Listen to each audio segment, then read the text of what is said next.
I started my salon, I started with only one room inside my house. I'm super thankful to my parents for giving it to me, trusting me with it, not burning their house down.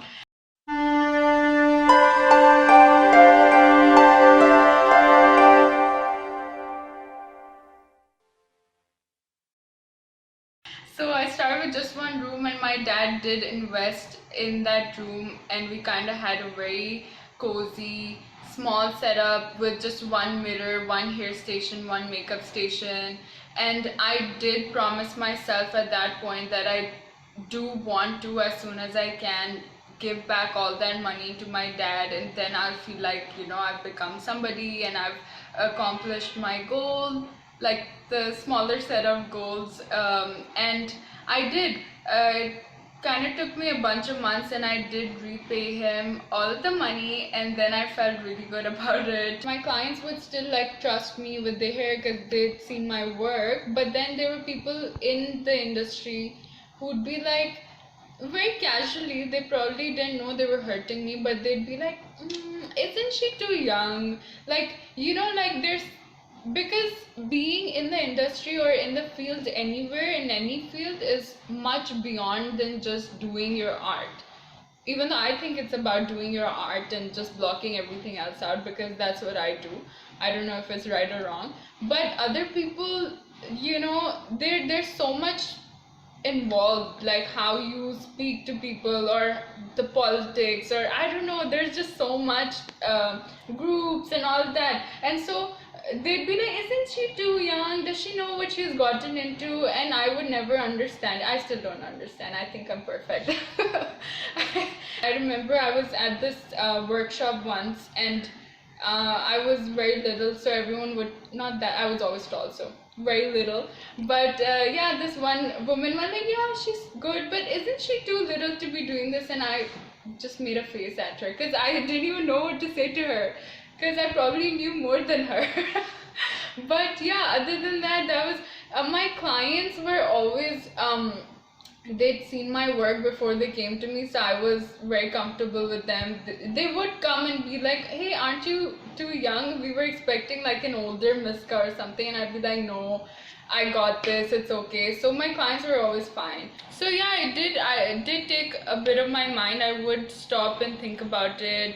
I used to think, should I stop? Should I come back at it later when I'm older? Am I not good enough right now? Because people did at some point not take me seriously. I would be treated like, just another kid. Okay, she can watch, but I wasn't taken seriously, and so I would think I wasn't good enough. But you guys don't have to go through that. If somebody is young, it is good. It's a plus point because you're fresh and you got much more time to fail, then get up again, then fall, then get up again, because you have more time to just try things out. You should stick to it and don't listen to anyone if they tell you you're too young or too little to do anything. You're perfect. I think it's super important to be very involved with what you're doing, super into it, and I think it's a lot of you that goes in. It takes a lot more than just getting an idea and wanting to do it. It takes a lot. You need to work hard, you need to wake up every day and try something new, you need to be brave, and that's what I did. I was super brave. I did not give up, even though at some point I did get a lot of criticism in the beginning. You can have an amazing goal, you could be hardworking, but if you keep what other people think and say in your mind and focus a lot on that, then everything starts to blur, and you're not confident about yourself, and then that's where everything goes wrong. So I feel like first you should be confident about yourself, you should love yourself, and you should put your dream and your goal above anything else. Work really hard, and yeah, you will get there. That's how I got there. I didn't know how to like sell what I had, because I didn't have the words, or I didn't know the ways to like just talk to people and just you know the way people do over here. They don't really know what they're doing, but they'll just still sell it in a way where people will probably go to them and not me. So that was one of the most annoying things, because I always had something better to give to people, but I just didn't know how to like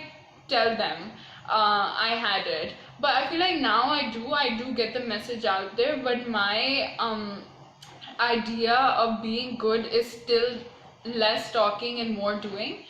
Yeah, so I've always believed that if you're good at something and you're honest with it, then you don't have to BS about it. It'll just speak for itself. I think it's very important for the person doing the service and the person getting a service to be compassionate. Speaking for myself, I'm super honest, and what I do is out of my entire heart for all my clients. And whenever I'm about to do a service for someone, I try to put my 100% in it. And so I think that whenever a client is not pleased, or if they're having some problem with the service, or for example hair color, they should approach the hairstylist or the person who did it for them first, and then go around. Because I feel like it's just become a thing where there's no problem, or there's just a slight miscommunication, and people will go around for no reason, and they'll start bashing and just talking bad about an artist or a service provider, which I think is not good. Because obviously when someone creates an idea or is selling an idea or a service, they put a lot in it, and they don't intend on giving someone a bad service or a product, which I can relate to too, because I try to make every client happy. I put a lot in it, and if someone, it doesn't really happen, but if someone does not like what I've done, or it's not pleasing them, they should first come to me. Always approach the person who did it for them, tell them what they don't like, and it can always be sorted. I think that every mistake or every thing has a solution to it, and the person who is giving you the service always knows how to please you and fix the problem. So always approach the stylist or the service provider before you go and make a huge deal out of it. Because yeah, spread love. Everyone should be happy, and talk to each other.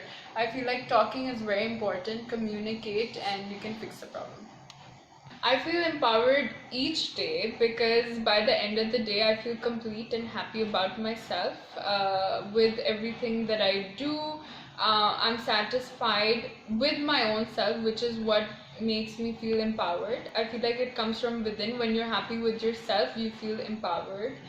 You don't need much to feel empowered. You just need to be at peace with yourself, and that happens when you sort of like make your own small little goals and you accomplish them. And that's how I feel empowered. My favorite thing to do when I'm free, rarely, is to watch a nice movie, because I feel like I get to escape for those minutes and just be in another life, in someone else's shoes, and I get to live that. Yeah, so that's why it's my favorite thing to do. Just like cuddled up in my sofa or my bed and watch a nice movie. My comfort food are hot Cheetos. It is it's probably so different, because everyone would say chocolate or ice cream because they go more towards the dessert side, but I always love spicy food, which is why generally anything spicy comforts me. It makes me feel happy, but my favorite is hot Cheetos, so I love those. So my favorite happy song is Dance Monkey. Don't ask me who it's by, because I don't know who it's by. But it's called Dance Monkey, and it's the happiest song because it makes you just want to jump around and dance, and you forget about all the, if you're feeling sad, you won't be sad anymore. Basically, I've tried it. It's tested and tried. Whenever I'm sad, I'll just go put Dance Monkey and I'll be the happiest person. I am a Maharaani because I'm proud of myself.